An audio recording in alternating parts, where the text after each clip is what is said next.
Bien, parece ser que ya no hay muchas personas esperando. Entonces, pues nuevamente reciban todos y todas una cordial bienvenida a esta mesa 3, la cual va a presentar el taller La ABC del género. Y en esta sesión, pues, les voy a compartir, les voy a presentar a todos los que conformamos el staff de esta mesa para que conozcamos quiénes son los que nos van a estar hablando. Como moderadora tenemos a la maestra Noemí Lobato Nostroza. Ella colabora con nosotros en la Mediateca en Plantel 2. Como presentador está su servidor, Diego Carlos Martínez.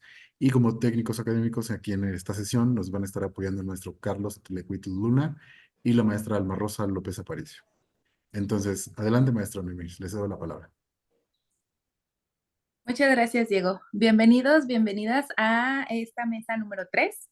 El día de hoy comenzamos con una gran ponencia, el ABC del género, que nos van a presentar la doctora Irene López Faugier y la técnica académica Melissa García Monroy. Les voy a platicar un poco sobre la doctora Irene.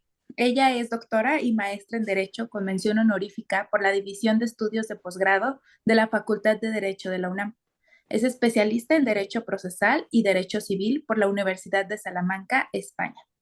Desde 1997 es catedrática de la Facultad de Derecho de la UNAM, de las materias de Derecho Familiar, Familia y Sucesiones. Temas de Derecho Familiar, Procesal Civil, Procesal Familiar y Ambiental, en los distintos sistemas de educación como son escolarizado, abierto, distancia y posgrado. Profesora de carrera de tiempo completo de la Facultad de Derecho de la Universidad Nacional Autónoma de México, autora de diversos artículos en materia familiar, género, civil, procesal y ambiental, así como del libro La prueba científica de la afiliación, editado por Purrúa. Amplia trayectoria como consultora, abogada, postulante, funcionaria judicial y de procuración de justicia. Es un honor contar con usted, doctora. También Muchísimas gracias, maestra. Gracias.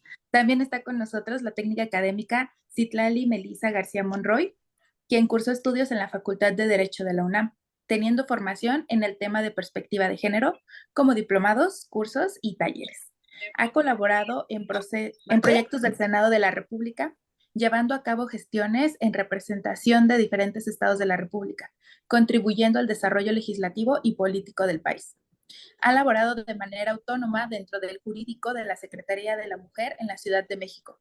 Se desempeñó como asistente de procesos en el Consejo Académico del Bachillerato de la UNAM, colaborando en actividades del RUCAP como gestión de archivos, revisión de documentos, conformación de formatos y la investigación de fuentes bibliográficas. Actualmente es técnica académica adscrita del plantel número 2. Muchas gracias, Citlali, por estar con nosotros. Profesoras, les cedo el micrófono. Perdón, maestras, antes de continuar, quisiera aprovechar que ya está casi toda la audiencia para comentarles que en caso de que se nos fuera la luz, alguna falla técnica de internet, lo que sea, volvemos a ingresar con el mismo enlace a esta misma sesión. Aquí vamos a seguir y se reanudaría en caso de que se nos cayera todo. Un caso muy hipotético y muy difícil que se nos cayera a todos, ¿no? En cuanto sea posible, reanudamos. Al finalizar la sesión de este taller, se va a pasar un enlace para registrar la asistencia, la cual es muy importante que no olviden llenar. Y pues también a lo largo del taller, si llegaran a surgir algunas dudas, preguntas, situaciones, pues nos las pueden hacer llegar a través del chat. Y aquí la maestra Noemí y un servidor vamos a estar cachándolas para hacérselas llegar a los ponentes y pues que todo quede resuelto. ¿Sí? Entonces, de momento, pues esos son como los avisos generales y pues ahora sí, adelante, maestras. Muy bien, bueno, me toca empezar a mí, lo cual es un gusto, los saludo a todos ustedes. A mí me toca platicar con ustedes del ABC del género. Es decir, vamos a ver como una parte muy introductoria para quienes no tienen así ningún conocimiento. No dudo que, bueno, pues es que ya me habían dicho, el ingeniero me dijo cómo entráramos otra vez. Ay, Dios mío, pero estoy haciendo de las mías. Ingeniero Diego, No se preocupe, ayúdeme. maestra, ahí, modo presentación desde el principio, desde el lado izquierdo. Presentación, ¿verdad? Ahí, ahora hasta la izquierda, la primera opción, esa mera. Y deje de compartir pantalla y vuelva a compartir pantalla.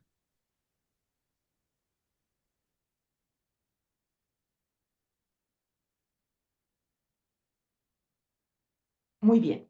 Bueno, va a ser una charla que tendremos el día de hoy de cosas muy elementales, así como que no sabemos exactamente esto de género, estas cuestiones de las que se habla tanto hoy en día, en qué consisten. Miren, primero he estructurado esta charla de la siguiente manera. Que nosotros, bueno, pues nos pongamos de acuerdo en algunos vocablos, ¿verdad? En estas diferencias terminológicas, qué cosa es el género, qué es el sexo, el rol de género, a qué se refiere, la orientación sexual, qué es, y luego también algo relativo al espectro de la diversidad sexual, que es muy amplia. En segundo lugar, me gustaría platicarles de la conformación de la población en México, luego hacer un diagnóstico de la violencia en México, para finalmente verificar lo que es la violencia estructural y, bueno, hacer alusión a la teoría de género y su relevancia. Miren, entonces, como ya les dije, vamos a iniciar con las diferencias terminológicas. Género, porque muchas personas piensan, no, pues es que género es como de mujeres, ¿no? No, género no tiene nada que ver con femenino, es diferente. Así como género y sexo son cosas distintas. El sexo son las características biológicas. ¿Qué es lo que hace la diferencia entre mujeres y hombres? Son entonces las diferencias anatómicas. ¿Y por qué están determinadas? En principio, por la genitalidad. Eso es el sexo. El género, eso no es algo natural, porque el sexo sí es algo natural, ¿verdad? Tú naces con genitales masculinos, se asume, por lo menos en inicio, que eres varón. Si naces con genitales femeninos, se asume que eres mujer. Sin embargo, el género es otra cosa. Eso es algo que se ha ido construyendo, no es natural. Se ha ido construyendo a lo largo de la historia, a lo largo de las distintas sociedades y de las propias culturas. Y entonces, histórica, social y culturalmente, se viene determinando qué comportamientos deben de tener hombres y mujeres, qué actividades son para cada uno, para hombres y mujeres, y qué atributos en particular deben de tener cada uno de los sexos. ¿Qué te toca a ti como varón? ¿Qué te toca a ti como mujer? ¿Qué actividades puedes realizar?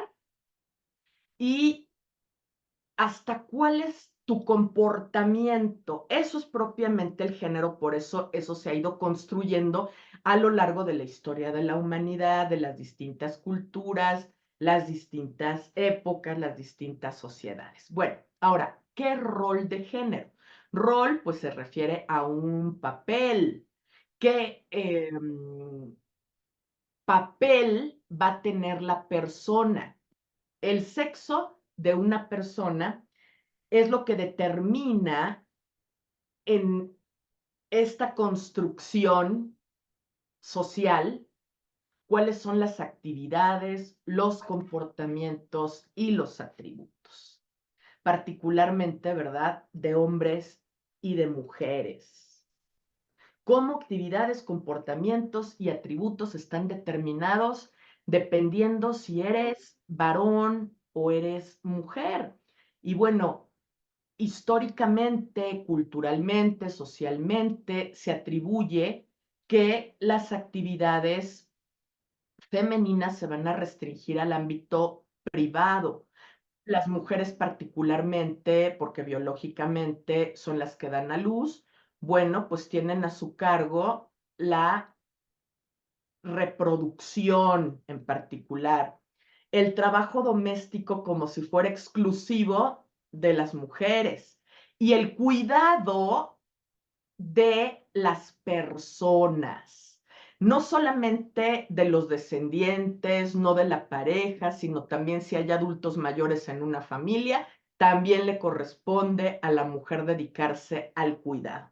O sea, aquí vemos cómo el contexto privado se ha pretendido reservar a las mujeres, ¿sí? A ti te toca estar en la casa, dedicarte a las actividades domésticas, cuidar a todos.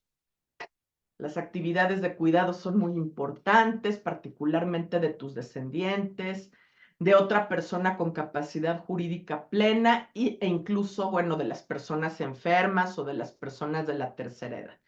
Tu deber es dedicarte a la familia, o sea, tu vida tiene que estar como entregada a la familia si eres mujer.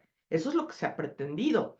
Y la restricción, evidentemente, a tomar decisiones unilaterales. Las mujeres, por desgracia, pues pasamos de la potestad parental, de una institución que se llama en el derecho patria potestad, que nos encontramos inmersos en esta institución a partir del nacimiento y hasta la mayoría de edad o la emancipación. Es decir, cuando los menores de edad se casan, que todavía algunas legislaciones lo permiten, aquí en la Ciudad de México no, para casarte necesitas tener 18 años, pero en los lugares en los que se permite el matrimonio de personas menores de edad, bueno, las personas emancipadas son aquellos menores de edad que ya salen de la patria potestad.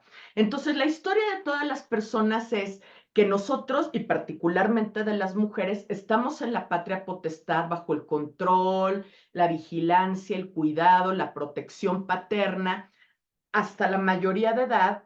Y bueno, en una sociedad que tiene tal contención como la mexicana, pues todavía los hijos permanecen en los hogares parentales hasta después de la mayoría de edad, incluso todavía cuando están estudiando la profesional, y por otras circunstancias permanecen en las familias.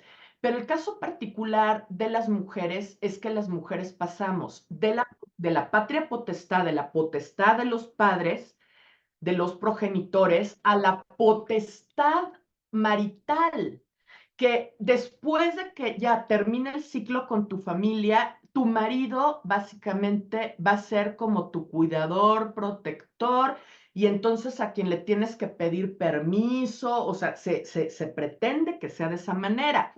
Eh, Obviamente no puedes decidir por ti sola, tienes que tomar las decisiones pues con el consenso y en muchas ocasiones hasta con el permiso del otro.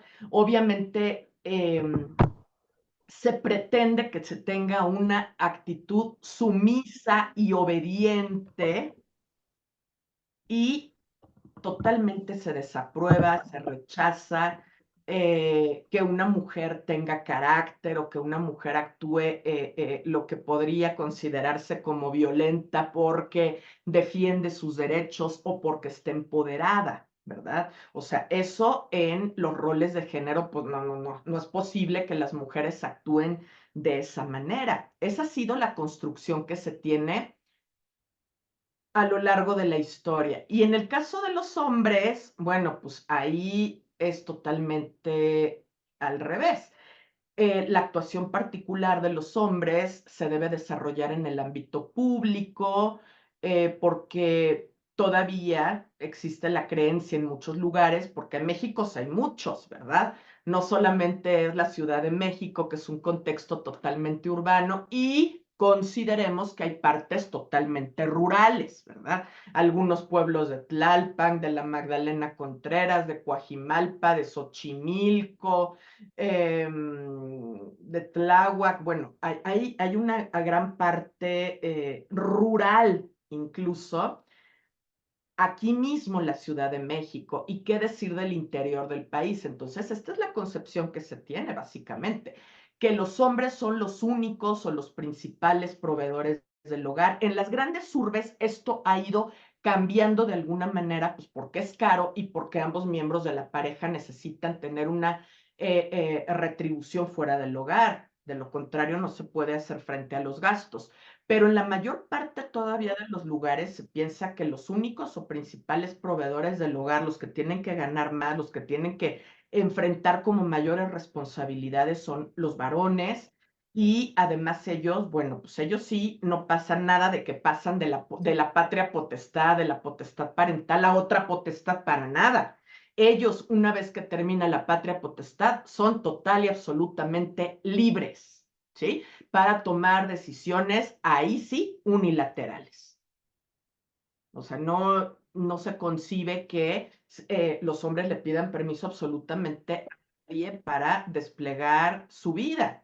Además, bueno, ellos pueden asumir el comportamiento que deseen. Ahí sí no está mal visto si tienen un comportamiento incluso violento porque se prevé que es así o se percibe que es como un rasgo de fuerza, de virilidad y que los hombres siempre son fuertes.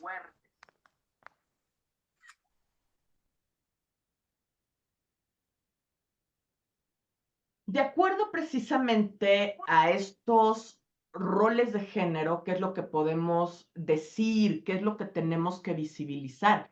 Que el género está relacionado con el poder, básicamente. El género como construcción histórica, social y cultural, pues no es sinónimo de lo femenino, sino que género es lo que se considera que debe ser y hacer un hombre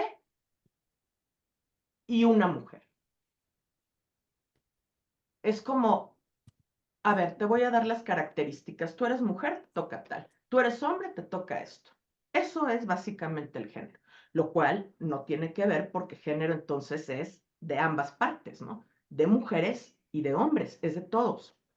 En esa diferencia entre los sexos, ¿verdad? Tú porque eres mujer, tú porque eres hombre, pues vemos que hay una relación de poder, particularmente porque las actividades, la distribución de esas actividades entre los sexos, pues no está equilibrada. Las diferentes actividades que se asignan tanto a mujeres como a hombres es lo que genera diferencias sustanciales, particularmente por la posición que ocupan en la sociedad. O sea, las mujeres están relegadas al ámbito privado, los hombres sí forman parte del ámbito público. ¿Qué responsabilidades tienen? Aquí sí se les permite entrar porque, bueno, tienen una trascendencia, sus funciones son públicas, tienen una trascendencia. Acá no, acá en lo privado, dedícate a las cosas domésticas. Y eso está relacionado también con la forma como se les valora a cada uno. Por supuesto que las actividades que son visibles, que son públicas, que tienen un impacto en otros, pues tienen mayor valoración que las que tienen un impacto nada más en el ámbito privado. Las tareas de los hombres y las mujeres se valoran entonces de diferente manera y bueno, estas diferentes valoraciones y desigualdad de relaciones de poder es precisamente lo que genera la violencia contra las mujeres. Una mujer que pretende salir de lo que tradicionalmente se considera que debe de ser una mujer y asumir actividades que tradicionalmente se ha considerado que son masculinas, por supuesto que es violentada. No se le quiere en estos ámbitos porque está ocupando un lugar que no le corresponde desde el punto de vista de la mayor parte de los hombres. Bueno, eso en cuanto a los roles de género, o sea, cómo impactan, ¿verdad?, en la visión que se tiene de hombres, de mujeres, incluso la valoración que se tiene y por qué surge en muchos casos. Bueno, la violencia es multifactorial, pero entre otras cosas, es precisamente por los roles de género y por pretender asumir roles de género que no son tradicionales. Eso es lo que genera en particular la violencia contra las mujeres. Luego, la orientación sexual. ¿Qué es lo que podemos ver de la orientación sexual? Bueno, pues es la expresión de la conducta sexual.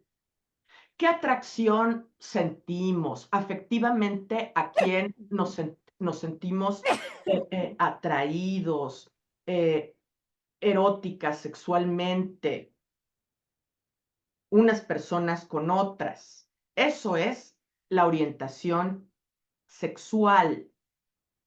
La orientación sexual no tiene que ver nada también como en algunos momentos se ha pretendido señalar, que es la preferencia sexual. Muy comúnmente oímos, es que estas personas tienen sus preferencias. No, no, no.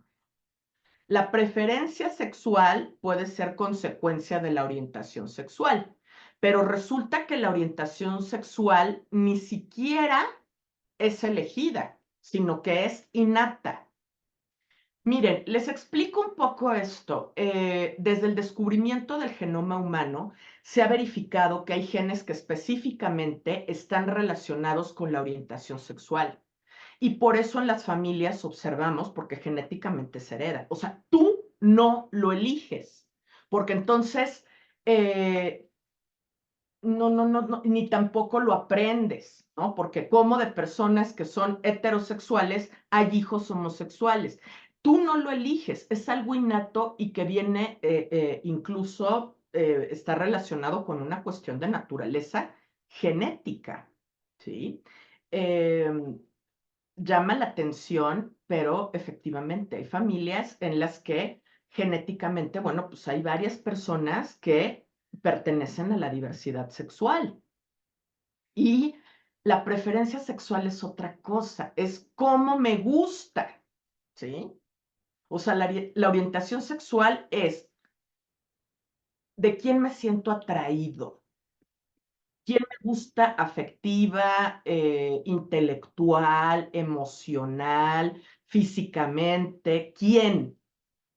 Esa es la orientación sexual. Pero la preferencia sexual es cómo me gusta, qué tipo de prácticas sexuales son las que me interesan. Eso sí es una preferencia sexual. Entonces son cosas muy diferentes. Y llama la atención esto porque incluso en la propia Constitución, en el artículo primero, utilizaron mal y se hace confusión de esto. En vez de decir que se tienen que respetar a todas las personas con independencia de su sexo, raza, edad, condición, orientación sexual, se dice que de las preferencias. Bueno, mal.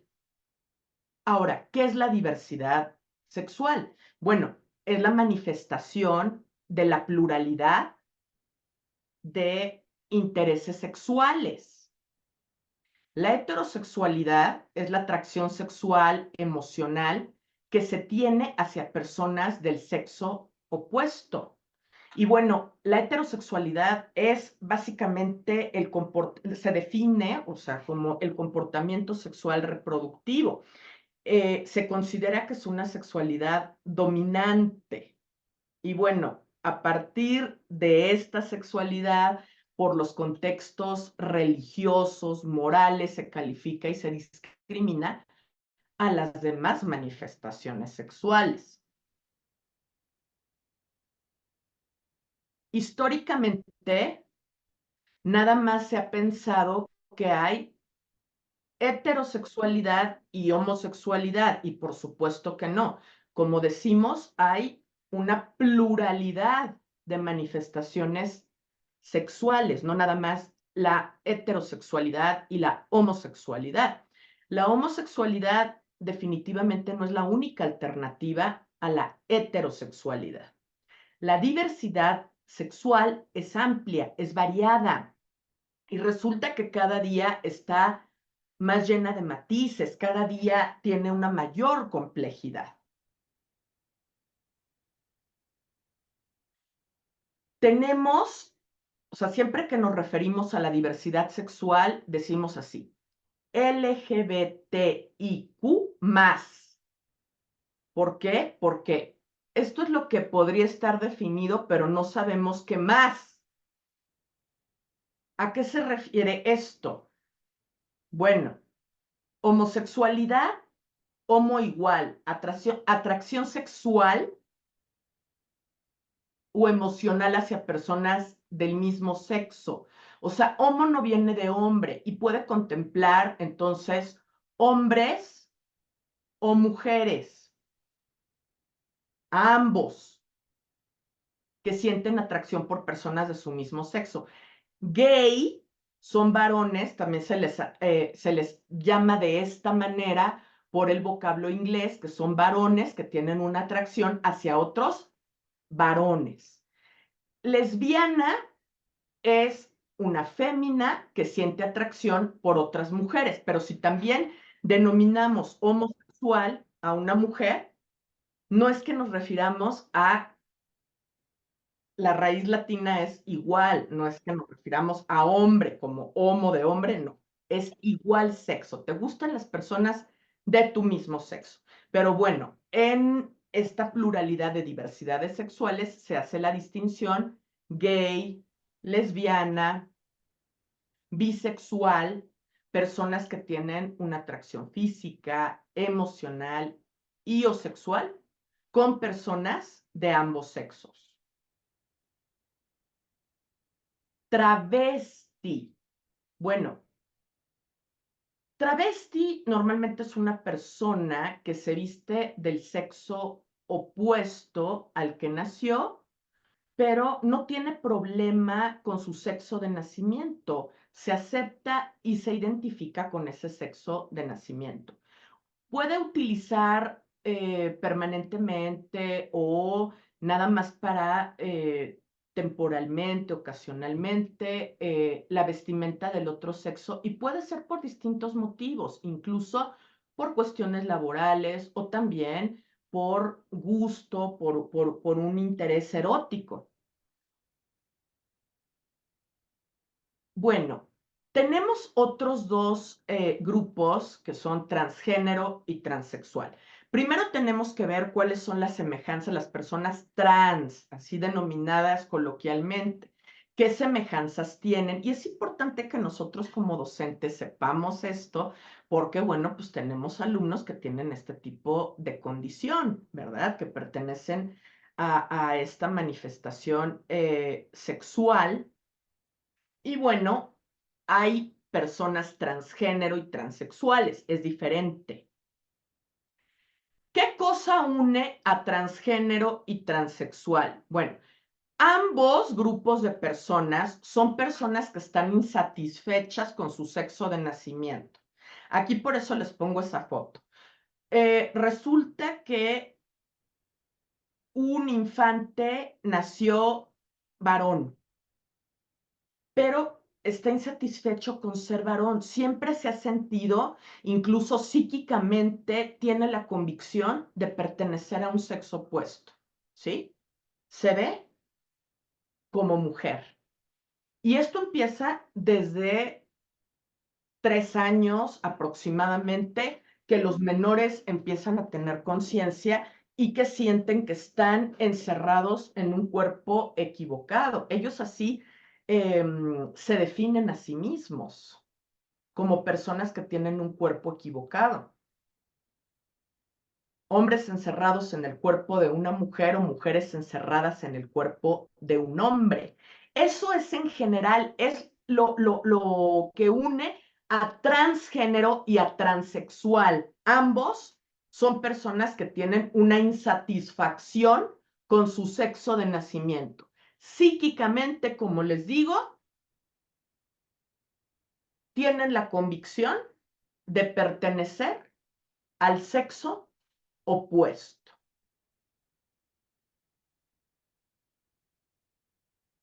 El género está para estas personas en el cerebro, no en los genitales. Los genitales en la parte psíquica. Los genitales no coinciden con lo que ellos piensan o sienten que son. ¿Qué diferencias existen? Porque ya vimos que son personas pues, que tienen una insatisfacción con su sexo de nacimiento, pero ¿cuál es lo que hace la diferencia entre transgénero y transexual? Una persona transgénero no rechaza de forma radical su cuerpo. Algunos llegan a someterse a tratamientos hormonales. Pueden realizar pequeños cambios, pero sin someterse a cirugías. Y jamás buscan la reasignación de sexo.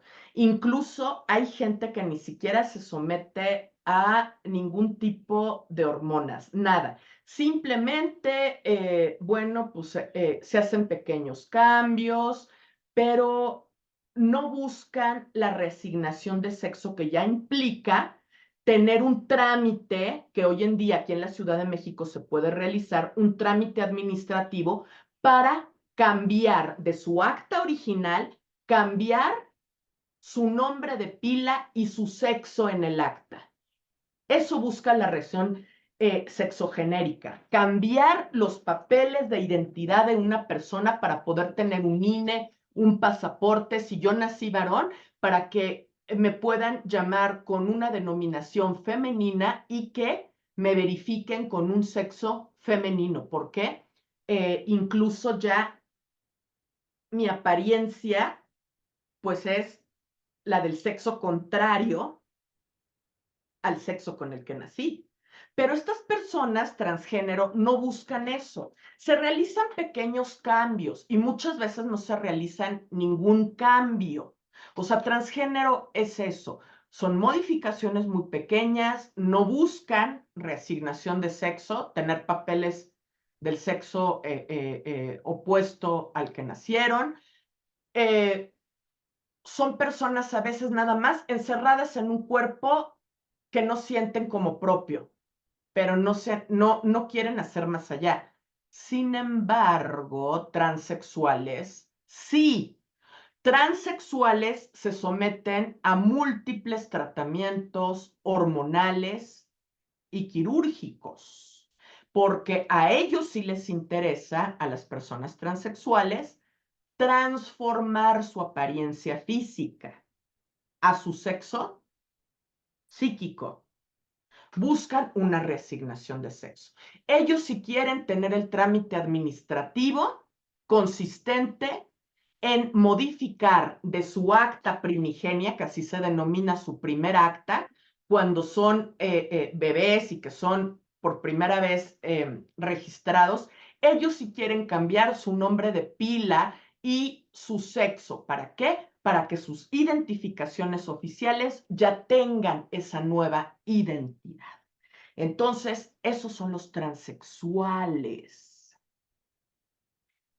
Aquí les pongo, la reasignación de sexo consiste en el cambio de nombre y sexo en el acta de nacimiento, que es a lo que sí se quieren someter las personas transexuales. ¿Qué es intersexual? Bueno, son personas que incluso en la mitología se les llamó hermafroditas, personas que al nacer tienen rasgos anatómicos femeninos y masculinos a la vez. Pueden tener incluso genitales de ambos sexos, pero si no, características por lo menos que son sexuales tanto de hombre como de mujer.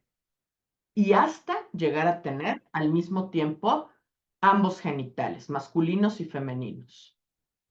¿Qué es queer? Esa Q.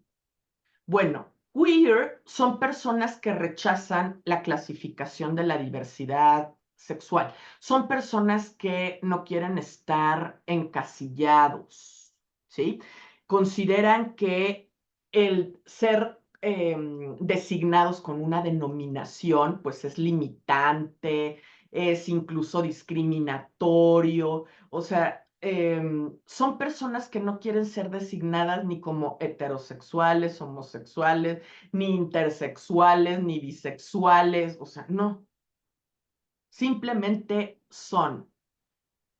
Y bueno, pues dicen que la clasificación de la diversidad sexual, de la manifestación de las diversas formas de sexualidad, pues incluso es ficticia. Científicamente se ha descartado la categoría queer precisamente por los estudios genéticos y fisiológicos de los que ya les hablaba. En virtud de la existencia del genoma humano, ¿verdad? Que es el mapa genético del ser humano a partir del cual se puede conocer cuál es la información genética que tiene cada una de las células de nuestro cuerpo, ¿sí? En dónde, en qué célula del cuerpo, en qué antígeno están codificadas ciertas enfermedades, por ejemplo, ¿no? Porque aproximadamente, para eso se hizo el proyecto Genoma Humano, más de 3,000 enfermedades son genéticas, entonces podríamos modificar esa información genética para que la gente no tenga esa predisposición a estar enfermos. Para eso se hizo. Sin embargo, descubrieron ya con el mapa completo, a ver el ser humano, estos genes que acá les pongo están relacionados con la orientación sexual. Por eso es común que en las familias existan varias personas pertenecientes a la diversidad sexual. La diversidad sexual, como les digo, pues no se adquiere, no la elegimos, no la aprendemos, no se modifica con terapias. La diversidad sexual es innata, nacemos con ella porque es una cuestión genética. No es el resultado, como muchas veces se ha pensado, de una decepción amorosa. Es que como le va tan mal con los hombres, pues ahora intentó con las mujeres, o simplemente fue víctima de un delito sexual, por eso se convirtió en tal. No, no, no. ¿Sí? Es una cuestión innata. Es importante hacer referencia también a que hay personas asexuales, personas que no tienen propiamente una orientación sexual, individuos que no manifiestan atracción sexual a ninguno de los a ningún sexo, ¿sí? Y bueno, esto es diferente a tener abstinencia sexual o celibato, ¿no? Porque eso implica, bueno, pues que no tienen relaciones sexuales por motivos religiosos o personales. Simplemente las personas asexuales, pues no tienen orientación sexual, no les gusta a nadie, de ningún sexo. Bueno, ya hicimos alusión a estas diferencias claras de terminológicas, ¿verdad? A ver, pues qué cosa es el sexo, el género, el rol de género, la orientación sexual, la diversidad sexual. Bueno, ¿cómo se conforma la población en México? Bueno, en 2023, que son las últimas cifras, se calculaba que aproximadamente, bueno, que había más de 134 millones de habitantes, de los cuales mujeres son 68 millones, más de 68 millones, y hombres más de 66 millones. Entonces, sí tenemos todavía, sí, una mínima diferencia más mujeres respecto de hombres. El 50%, 50,7% de la población resulta que son mujeres y 49,3% son varones. La población mexicana entonces está integrada en su mayoría por mujeres. ¿Qué diagnóstico podemos tener nosotros de la violencia en México? Bueno, miren, es importante que hagamos referencia a esto, porque en realidad no hay estadísticas reales de la violencia de género, ¿sí? De la violencia que sufren hombres o mujeres en nuestro país. Las estadísticas del INEGI se restringen básicamente no a la violencia que hay por razón de si eres hombre, si eres mujer. Se restringen a la violencia familiar. Esas son las únicas estadísticas que tiene el Instituto Nacional de Estadística y Geografía. Y en ellas se determina que las personas más violentadas son las mujeres y que los principales agresores son los hombres. Y bueno, a lo largo de esta charla ustedes van a poder entender precisamente por qué las mujeres son mayormente violentadas, porque esto tiene que ver precisamente con la violencia estructural de la que a la que ya nos referiremos. Miren, 14 de los 25 países con mayor número de feminicidios se encuentran en el territorio donde estamos, en América Latina. Incluso México es el segundo lugar, o sea, tiene el segundo lugar de feminicidios en América Latina. El primer lugar lo tiene Brasil y el segundo lo tiene México. ¿Cuántas mujeres han sido asesinadas por el hecho de ser mujeres, porque no se quieren someter, porque no cumplen cabalmente con los roles de género? Bueno, porque básicamente los feminicidios están relacionados con eso, ¿sí? Con no someterte a las estructuras de poder, con castigarte de una manera ejemplar, ¿sí? Entonces, bueno, no se tienen cifras precisas. Desde 1985 se calcula que ha habido más de 55,000 feminicidios, pero pues es una cifra que incluso a mí me parece mínima con relación a, pues, otras mediciones que se hacen, ¿verdad? Y bueno, no hay cifras reales porque muchísimos cuerpos no han sido encontrados, porque hay víctimas todavía que están capturadas en las redes de trata, personas que no aparecen, ¿sí?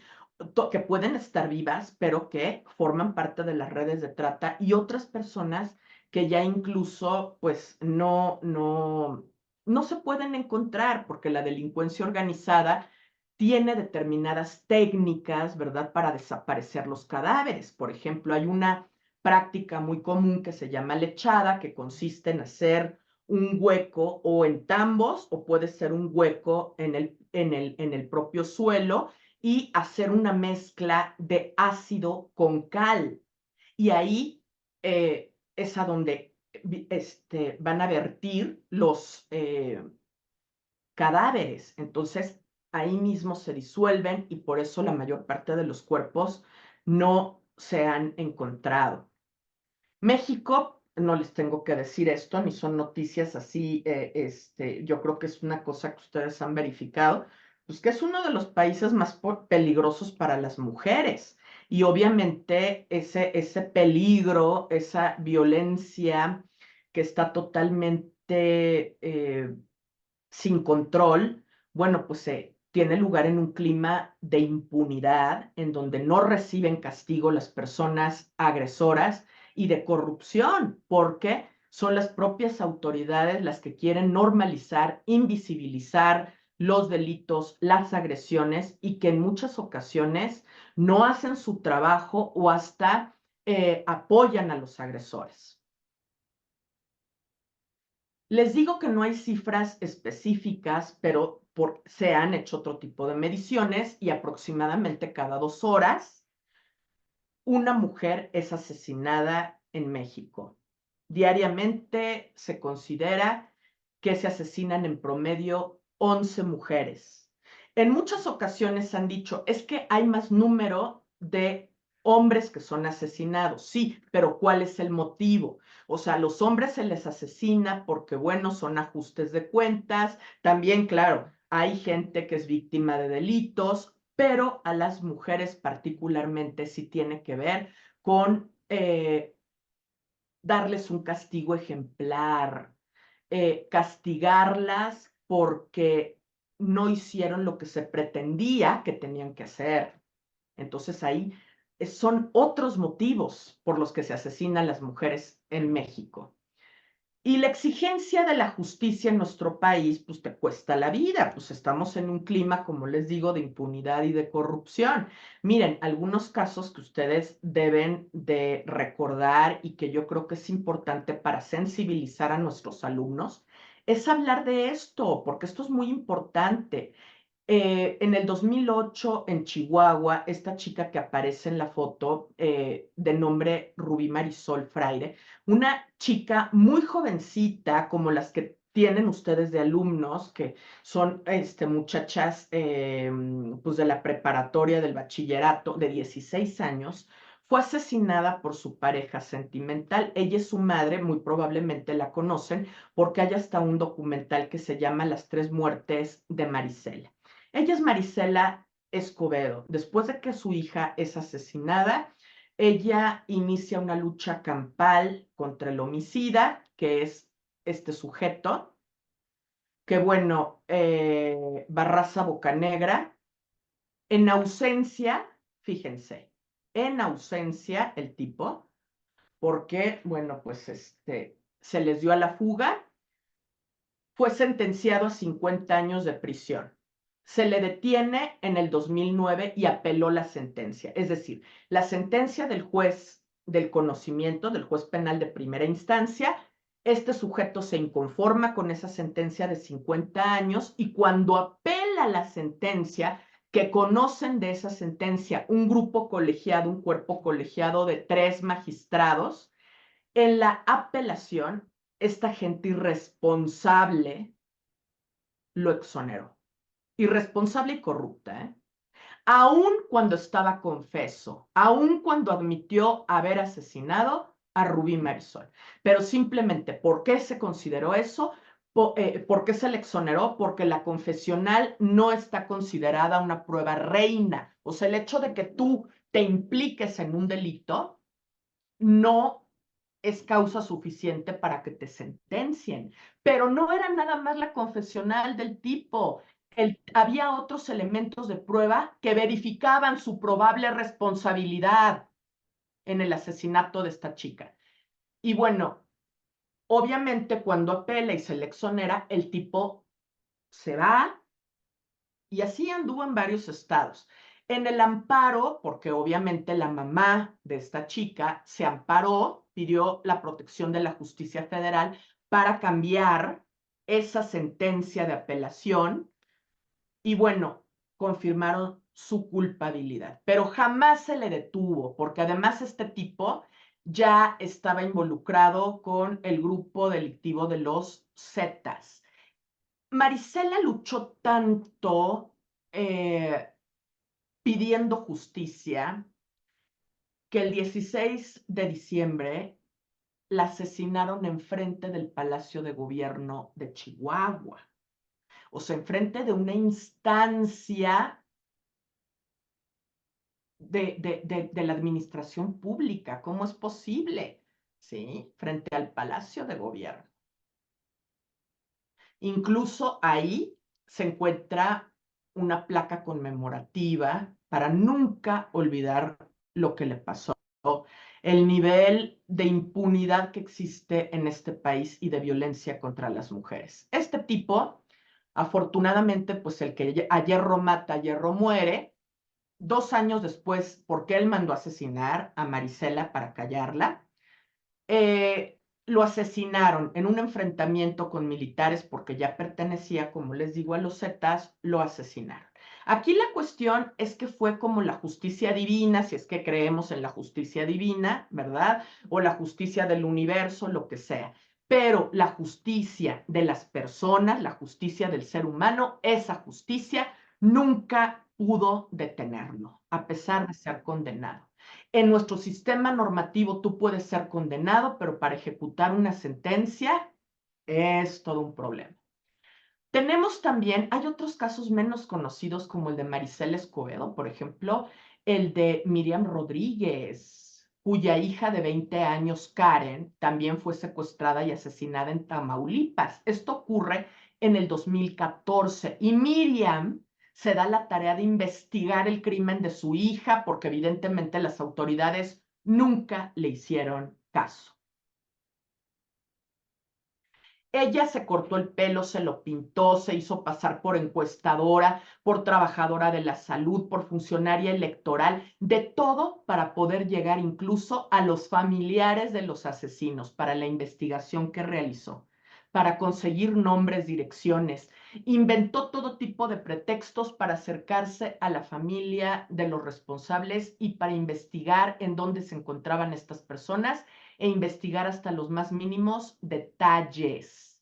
Capturó ella incluso a los responsables y se los entregaba a las autoridades, aportó pruebas para encarcelarlos. Al último de los asesinos incluso lo capturó en el puente fronterizo con Texas, México con Texas, y se lo entregó a la policía. Ella misma a punta de pistola se le aventó porque en ese momento el tipo estaba vendiendo flores en el propio puente. En 3 años, ella capturó a 10 personas. ¿Se dan cuenta? O sea, la rabia de una madre, la impotencia, lo que puede generar, varios de esos implicados pertenecían también a los Zetas. ¿Qué fue lo que le hicieron a Miriam a raíz de haber capturado a esos 10 infelices? Bueno, que fue asesinada. ¿Y saben cuándo? La asesinaron a propósito el 10 de mayo de 1917. 3 años después de que asesinaron a su hija. La mataron frente a su casa. Y para ese momento, de los 10 que ella capturó, resulta que a 3 de esos ya los habían liberado por no encontrar pruebas suficientes.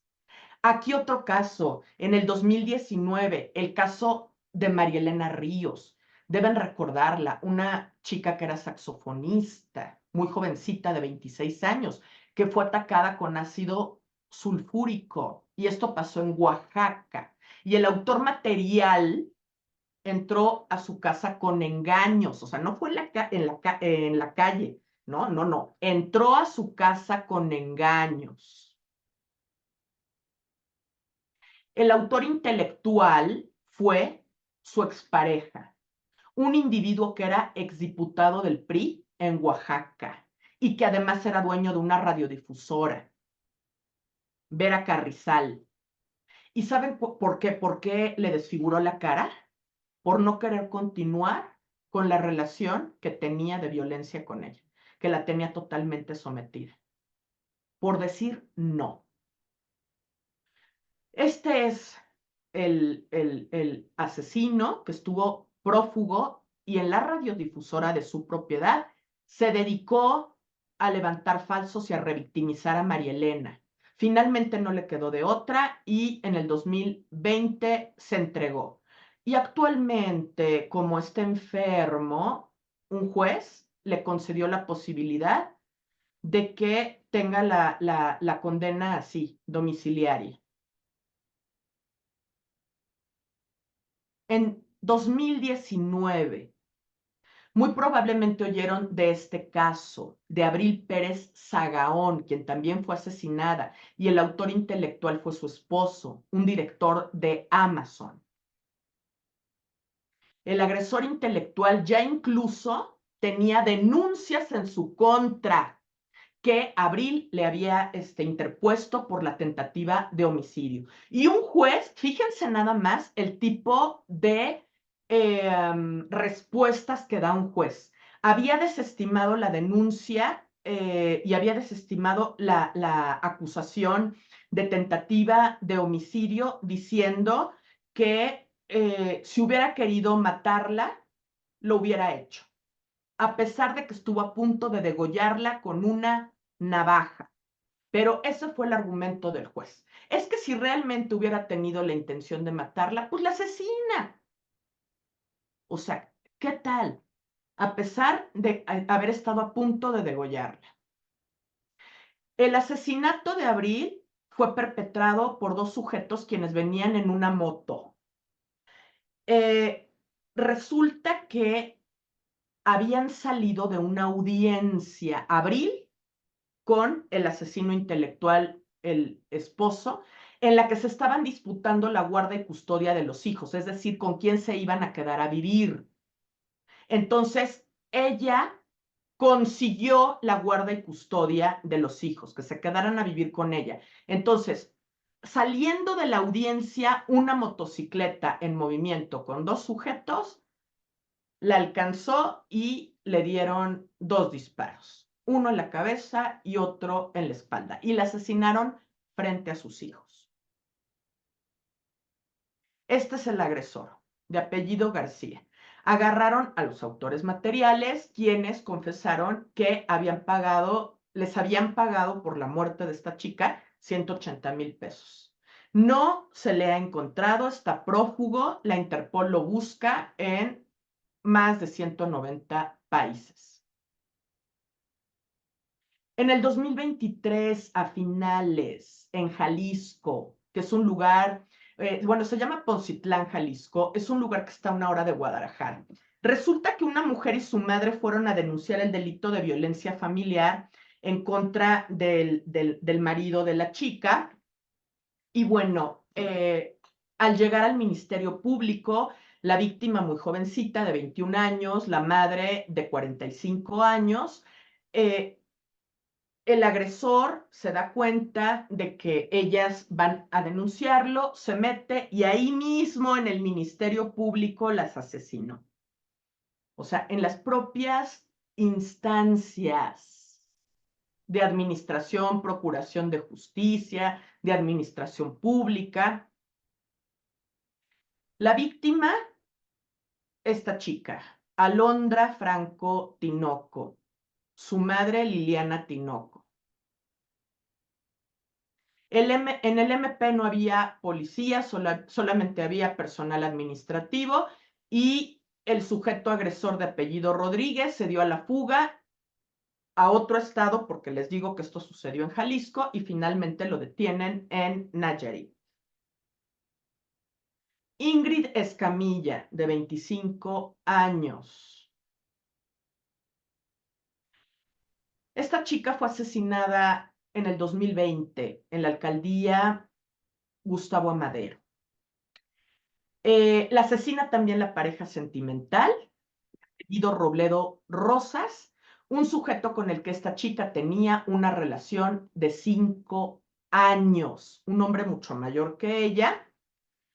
Ya lo había denunciado por violencia familiar, pero cometió el error, que esas son cosas que tenemos que informar a nuestros alumnos, ¿verdad? Que no se vuelven a dar oportunidades porque les puede costar la vida. Le decidió dar una segunda oportunidad y ¿qué sucedió?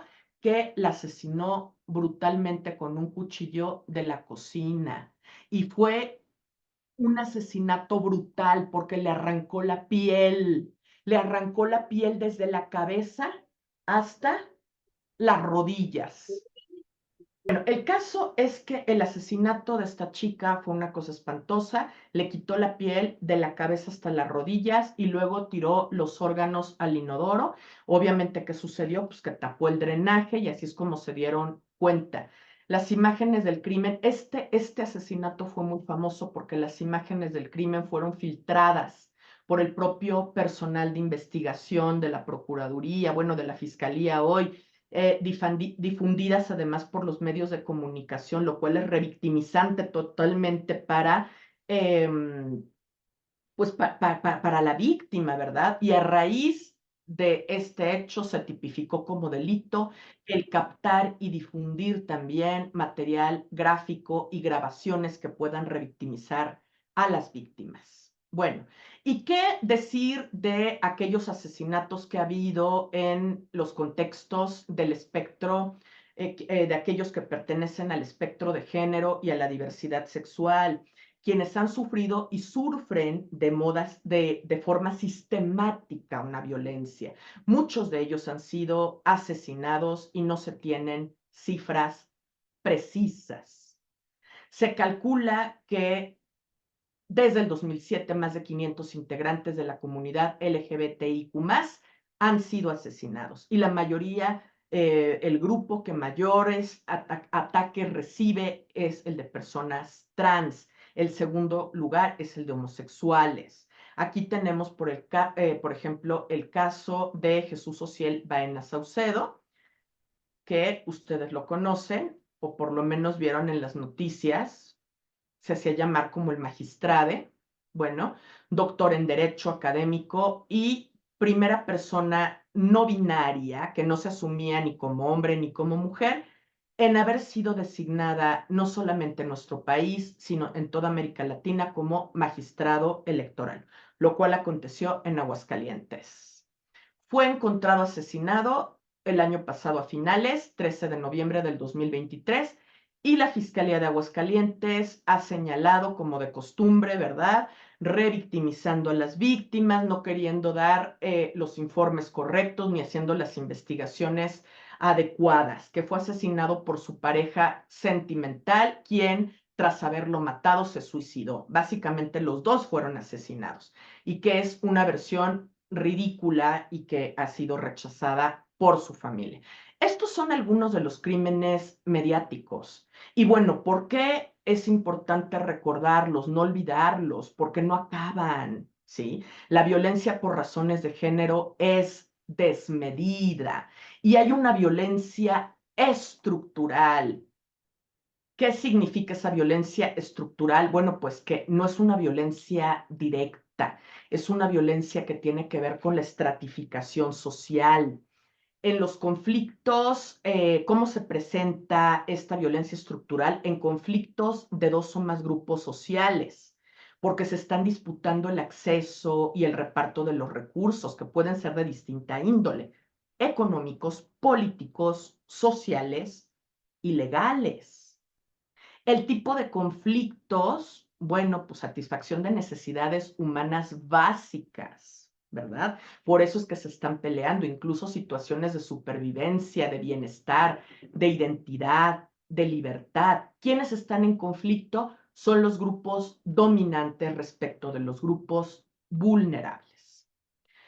La solución de estos conflictos, pues sistemáticamente, tristemente, siempre va a ser a favor de los contendientes dominantes y en perjuicio de los grupos vulnerables. ¿Por qué se ha resuelto históricamente así? Por la estratificación social y por los privilegios de los que gozan los grupos dominantes. En la violencia estructural lo que sucede también es que se niegan, se invisibilizan las necesidades de los grupos vulnerables, que es lo que está sucediendo en este instante. Se naturaliza, se normaliza la convivencia en condiciones desiguales, se normaliza el abuso de poder y esto lo único que genera es injusticia social. ¿Cómo podemos modificar esta violencia estructural? Solamente si se modifica la estructura, de lo contrario, es sumamente difícil. Bueno, para terminar, les voy a hablar de la teoría de género. Bueno, la teoría de género es la madre del feminismo y esta teoría va a determinar las relaciones sociales a partir de esto, de la categoría sexo, eres hombre, eres mujer, y qué actividades, qué comportamientos, qué atributos son los que se te permiten.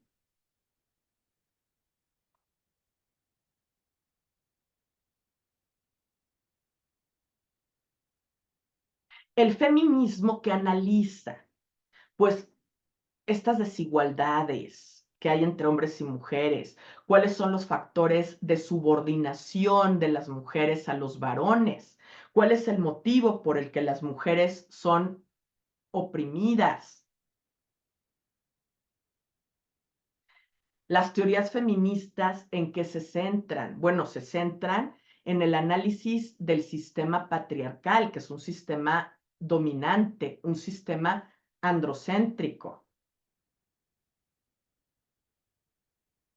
Reconocen, obviamente, todas las teorías feministas, que las distintas culturas y las sociedades desde la antigüedad, ¿qué es lo que han construido? Bueno, un predominio de los varones en todos los ámbitos, en el ámbito social, en el ámbito económico, en el ámbito político, en el ámbito religioso. Los hombres están como el grupo dominante. Las teorías feministas lo que hacen es visibilizar cómo a lo largo de la historia se ha buscado subordinar e invisibilizar a las mujeres para crear precisamente esa desigualdad estructural. El hombre es el protagonista de la historia Y si hubo mujeres, no se les nombra ni siquiera, o se les nombra en un papel muy secundario, ¿sí? Es el protagonista de la historia y de la civilización humana, ¿no? En detrimento de las mujeres, a quienes se rebaja siempre a un segundo plano y a las que no se les valora. Bueno, básicamente esas son algunas reflexiones como muy básicas de el género. Muchísimas gracias.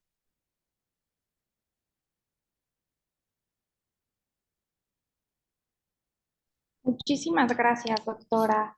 Pues la verdad es que es un tema muy amplio, nos podríamos llevar aquí todo un seminario impresionante respecto a género, pero bueno, ahora, ¿cómo con todo lo que ya nos hizo el favor de ilustrar la doctora respecto a estos temas tan importantes, cómo lo vamos a enfocar en las aulas? ¿Cuál va a ser esta enfatización? Bueno, la cuestión de género dentro de las aulas se puede dar incluso como violencia.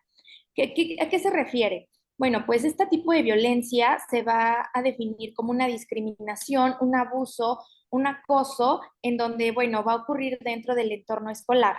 Y se puede manifestar de diversas maneras, ya sea con comentarios sexistas, con burlas, con una exclusión social, agresiones físicas o agresiones sexuales, ¿no?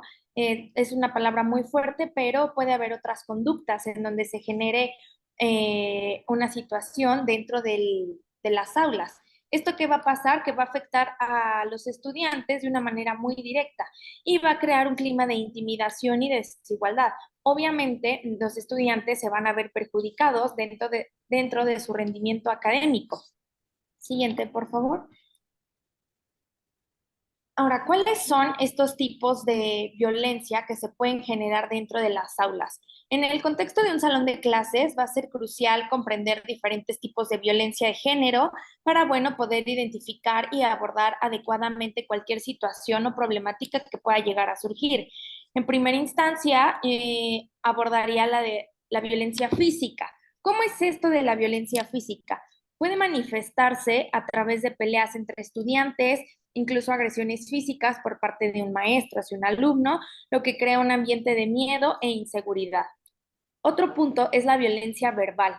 Puede presentarse en forma de insultos, de burlas o comentarios despectivos que, bueno, se basan en el género, con todos estos temas que la doctora nos ha dicho, cuáles son estas, tal vez un comentario que lo vemos como muy normal, común, que así tiene que ser, no para nada.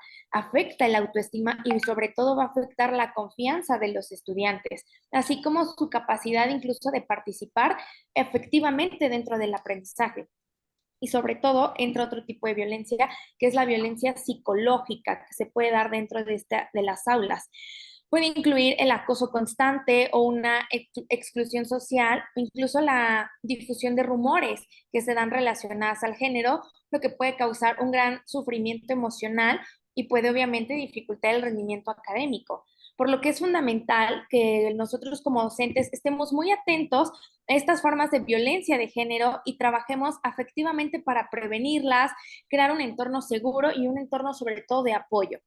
¿Qué quiere decir? Proporcionar a los estudiantes esta facilidad en donde no se vean afectados, sino que se vea como una igualdad, un fomento al respeto mutuo, porque son herramientas claves para poder abordar el problema de una manera efectiva dentro del aula. Siguiente, por favor.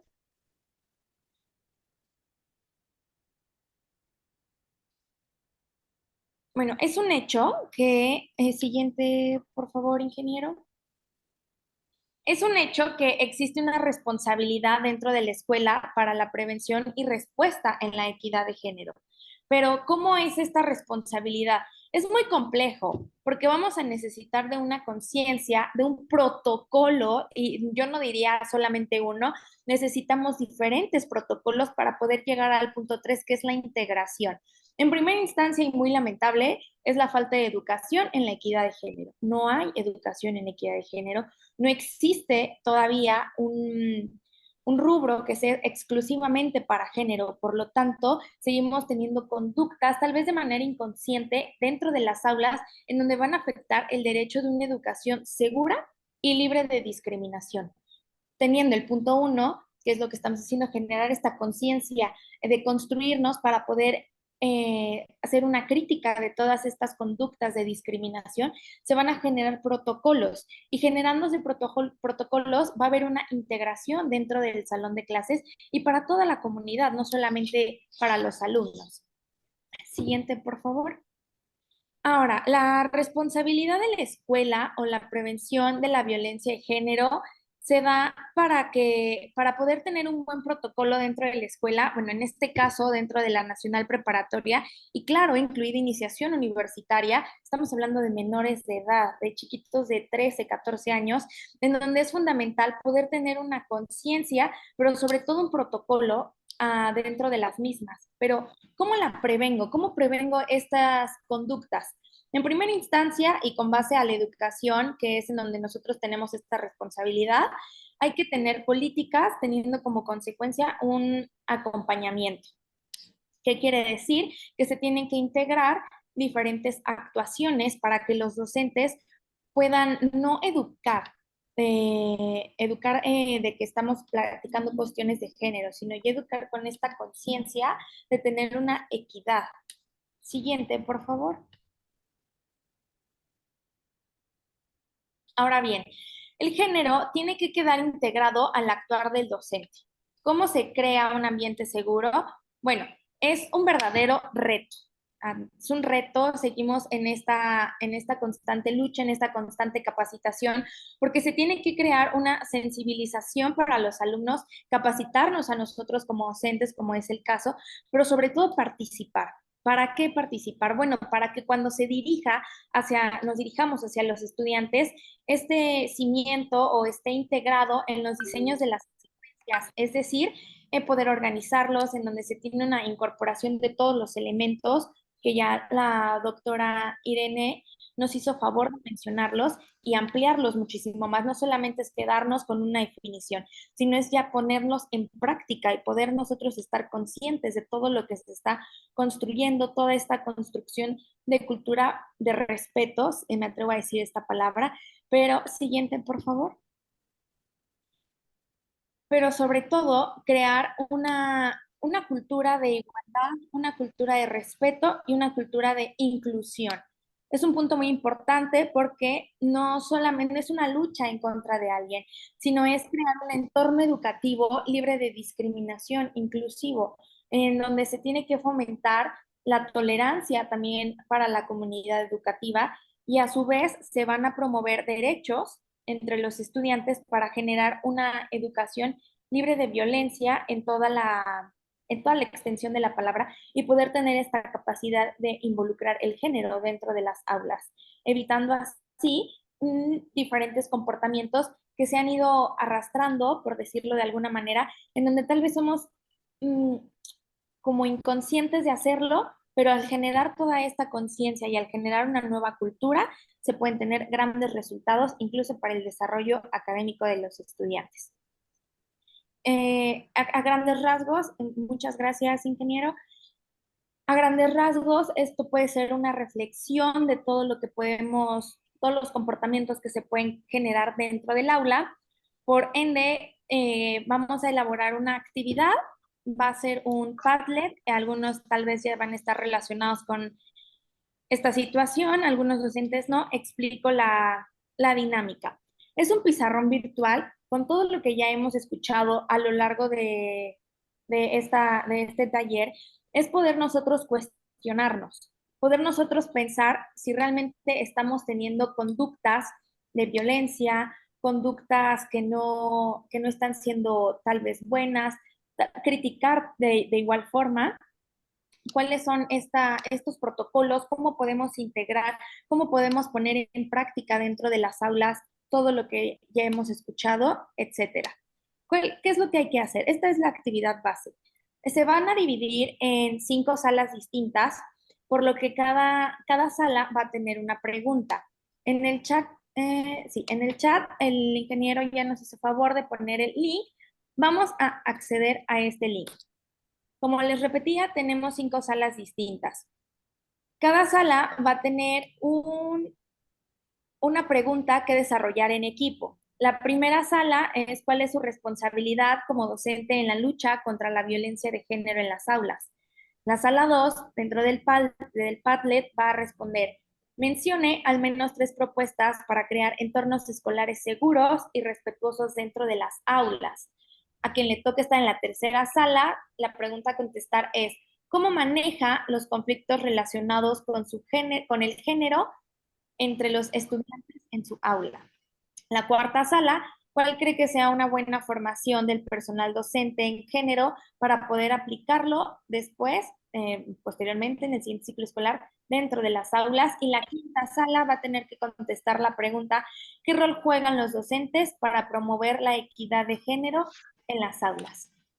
Entonces, si nos hace un favor, nuestro equipo del simposio, para podernos dividir en las salas, va a ser una actividad de 10 minutos, no es cierto, por el tiempo va a ser de 5 minutos, para que nos volvamos a integrar y hagamos reflexiones finales.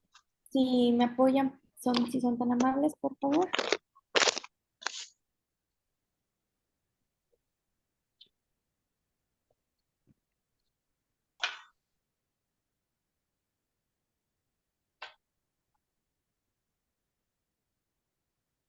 Muchísimas gracias, maestros, por sus aportaciones. En este momento estoy compartiendo pantalla para poder tener esta retroalimentación de todos los compañeros. A los que le tocó la sala 1, la pregunta fue: ¿cuál es su responsabilidad como docente en la lucha contra la violencia de género en las aulas? Bueno, los profesores nos hicieron favor de compartir la siguiente reflexión: informar y fomentar el respeto entre el alumnado, canalizar a los alumnos al departamento psicopedagógico, que el profesor sea un modelo de comportamiento respetuoso y equitativo. Una excelente reflexión, muchísimas gracias, porque es un hecho, tenemos que fomentar el respeto, siempre es clave para poder tener en cuenta todos estos elementos. La sala 2, doctora. Si me Claro.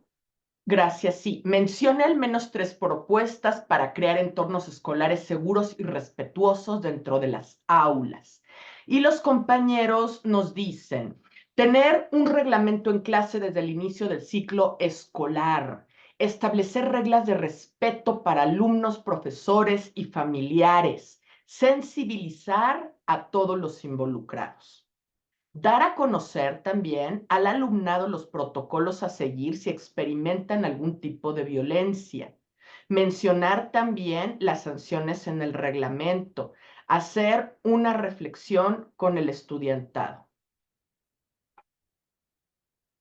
Muchísimas gracias. La sala 3 le tocó la pregunta: ¿cómo maneja los conflictos relacionados con el género entre los estudiantes en su aula?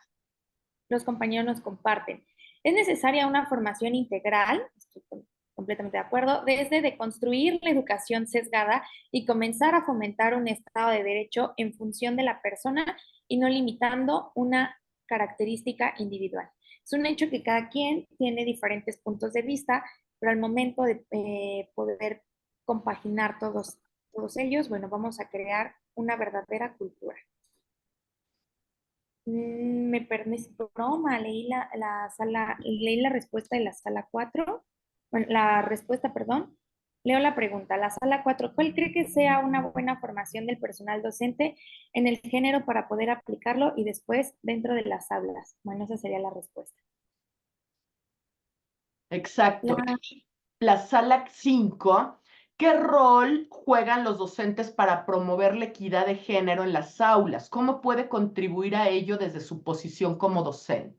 Y nos dicen los compañeros: es importante que nosotros los docentes sigamos compartiendo información y promoviendo campañas de concientización en los planteles, inculcando los diversos valores como el respeto y la tolerancia en el ambiente escolar para evitar el bullying, incluyendo en nuestras actividades videos, cortometrajes sobre el tema de la equidad de género, aun cuando no forme parte de nuestros contenidos, para sensibilizarlos y motivarlos a que se acerquen al profesor.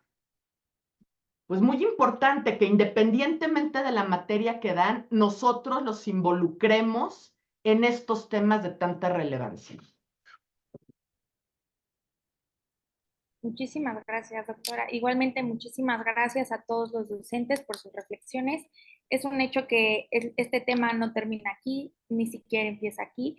Es un tema que vamos a continuar en este apostolado, en esta formación, porque realmente nos falta todavía muchísimo camino, nos tenemos que construir para poder unificar diferentes puntos de vista y que exista una verdadera educación con equidad de género. Les agradecemos, maestros. Maestra Noemí, adelante. Muchas gracias, doctora Irene. Muchas gracias, maestra Melissa, por compartir sus experiencias y su conocimiento con nosotros. Sus voces son fundamentales para seguir creando conciencia y fomentar el cambio. En este viaje hacia la igualdad de género, cada conversación que se tiene es muy importante. Muchas gracias a nuestros asistentes por estar aquí, por estar interesados e interesadas en el tema. Desafortunadamente, por cuestiones de tiempo, todas las preguntas que nos han hecho favor de compartir en el chat van a ser enviadas a las moderadoras. No las vamos a poder contestar en esta sesión, pero con gusto, les repito, se las vamos a hacer llegar a ellas. Si alguien tiene alguna otra duda, por ahí en el chat me van a ayudar a compartir un correo en el que también nos pueden mandar sus preguntas. Muchas gracias. Diego. Gracias, maestra Noemi. Pues de momento quisiéramos agradecer a nombre de la maestra María del Carmen Crespín Martínez, que es la directora de nuestro plantel, del maestro Irán Delgado Camacho, que es el coordinador de las mediatecas y laboratorios de idiomas aquí en plantel 2 de iniciación universitaria y de preparatoria, pues la participación de la doctora Irene López Fogier y de la maestra Citlali Melissa García Morroy por habernos compartido y habernos puesto en práctica lo que había aprendido en cuanto al taller del ABC del género, ¿no? Este es un tema muy, pues voy a decir ahora muy en boga, muy importante a tomar en cuenta en muchos sentidos y que lamentablemente, pues, para el tiempo que lleva de llamar el interés, llamar la atención, todavía hay muchas cosas y muchos aspectos en los que se tiene que trabajar. Como bien lo veíamos en la presentación de la doctora, pues a pesar de que está la ley o que se puede dictar una sentencia, por una u otra razón luego se llega a anular, ¿no? O se llega a disminuir el castigo. Entonces, son varias cuestiones que tenemos que pues, seguirme trabajando, seguir en mejora continua para que en un futuro en realidad exista esa equidad y esa igualdad de género. Bien, sin más por el momento, pues queremos agradecerles su participación en este taller, en esta mesa número 3, esperando pues que haya sido de su agrado, de su interés, que haya sido muy enriquecedora el tema y los temas que se trataron aquí en conjunto entre los equipos que trabajaron, la presentación que nos expusieron la doctora y la maestra Citlali, y pues que les ayude a desarrollar y a seguir mejorando su práctica docente. Pues sin más por nuestra cuenta, queremos agradecerles, que tengan una muy buena tarde, que tengan un excelente fin de semana. Muchas felicidades a todas aquellas personas que este viernes celebran el Día de la Mamá. Y pues nos vemos en la última sesión. Después de la sesión de clausura, bueno, de la conferencia magistral, será la clausura por nuestras autoridades. Muchas gracias.